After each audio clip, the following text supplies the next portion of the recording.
We've got not one, but two fantastic sounding pedals from the legends at Echofix in Australia, their real spring reverb and their analog chorus and vibrato pedals.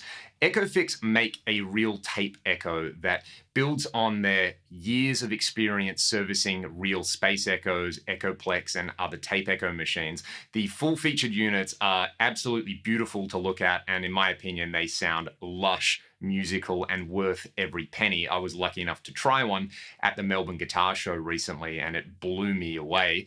Those units feature a real spring reverb and a chorus and vibrato circuit, so they've made them available separately as individual pedals. The chorus and vibrato has rate and depth. As you would expect, there's a continuous wave shape parameter on here, so you can have a sine wave all the way to a classic triangle wave for the LFO that is modulating your signal. Then there's a resonance control if you want to add a little bit of feedback on there. The spring reverb has a real spring that you can see through the little window on here. You've got controls for spring drive, so that is going to be the input gain to the spring reverb circuit. You've got active bass and treble controls, and then an overall reverb volume. Both pedals have bypass switches on the right, and then on the left, you have a direct on or off. So with the chorus and vibrato, that's going to take you from a chorus to a vibrato on there, the vibrato having no direct signal. And then with the spring reverb, that would let you use it as an auxiliary send on a mixing desk or in the studio if you wanted to use this on vocals, drums, or just about any other instrument source.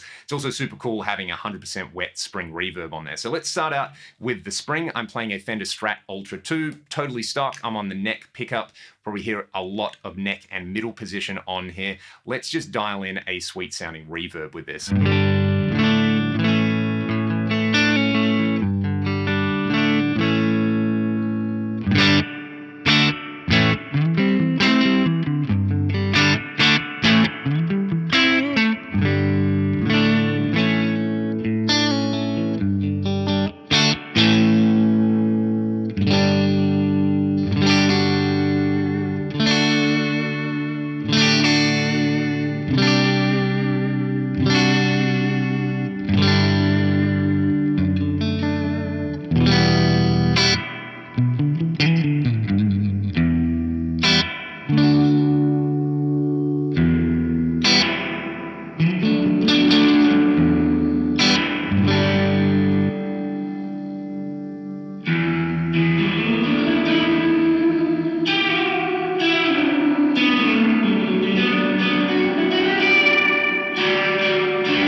Super musical, not too overbearing or cartoonish sounding. If you really hit the spring drive hard on there with the treble cranked up and the bass backed off with the reverb volume on max, you can get a pretty cool surf kind of sound, especially if you're using a hot bridge pickup.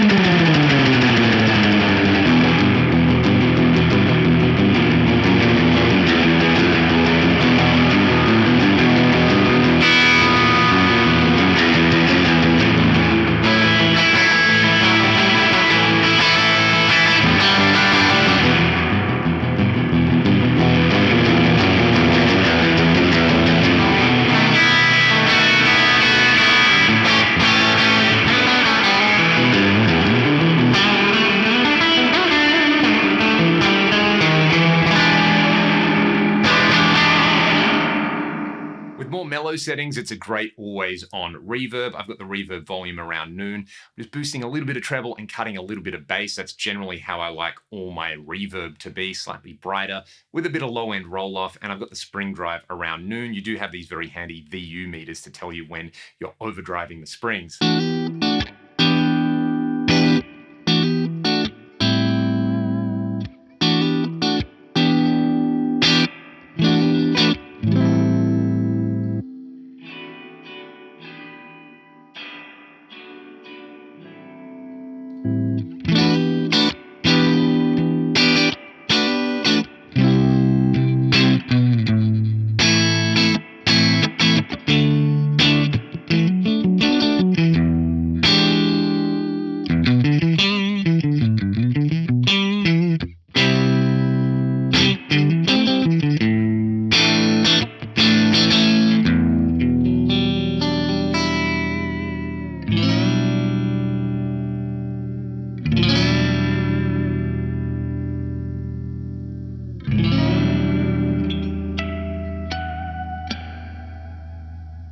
That is such a lovely sounding spring reverb that it's kind of hard not to crank it all the way up. But for now, let's just keep the reverb volume around noon. That's a nice amount of musical ambience on this cleaner sound.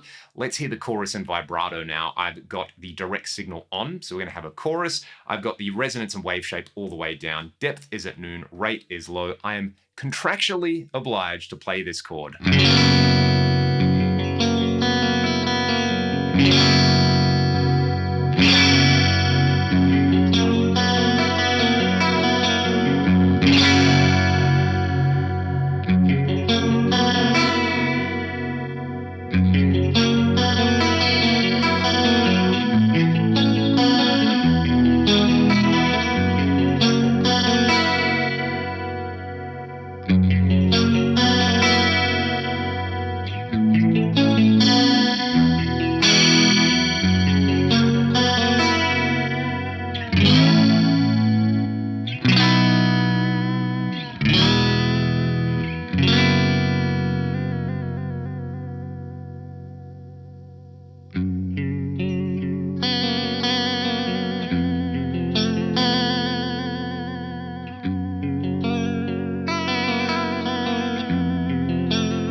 That sounds incredible. And I love being able to kill the dry signal on both of those and just get this sound.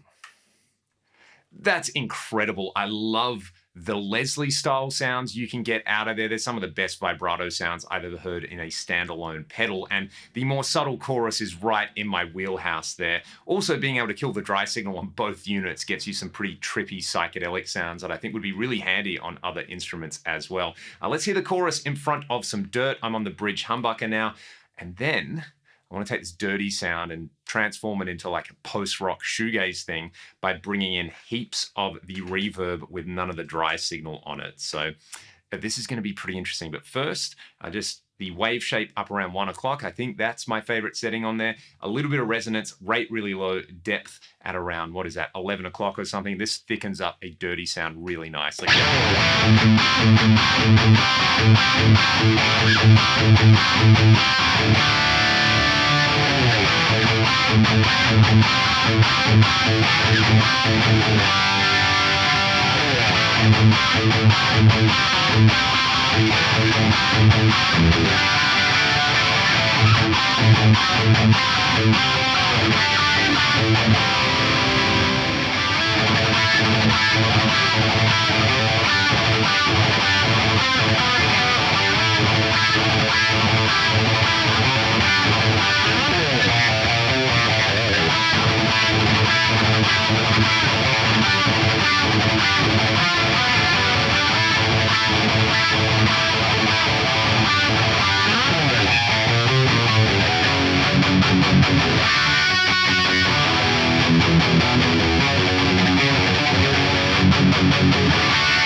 Sounds at the end are totally wild, and some of you may be thinking that they're totally unusable, but to me that's the sort of thing that I might add as an overdub on a track just to add some character and grit. You could use that on a synth, a bass guitar, or even on a drum track on a recording to just make things sound totally spacey and out there, again, as a character part on there, especially by killing all the dry signal with both the chorus and vibrato, but especially the spring reverb on there.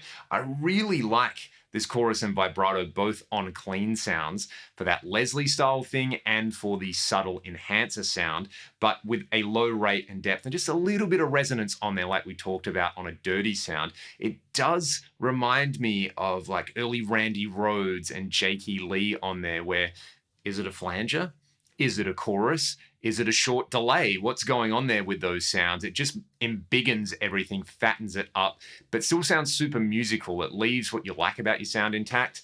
I could go on about this all day. These are fantastic sounding units. They're made here in Australia, and especially if you're buying from overseas, with the Australian dollar not being super strong at the moment, they are very competitively priced. Hopefully I will get one of the Tape Echo units to demo here on the channel, because that thing is a work of art. If you just want the chorus and vibrato or the reverb out of them though, these pedals not only sound great, they are really well put together, and I think they look fantastic as well. Not only can you use them in a guitar rig, you could use them in the studio as well. And I got a sneak peek at another really cool product that they're working on, which will hopefully come out soon, that I think guitar players are going to flip out about, as well as people working in the studio. For now, a big thank you to the Echofix crew for sending me these pedals so I could make this video. I'll put a link to their website in the video description. If you like what I do on the channel, links to the music that I make with my band Ragdoll and my Patreon are in the video description. Have a great day, go and make some greasy guitar noises, and I'll see you on the next one.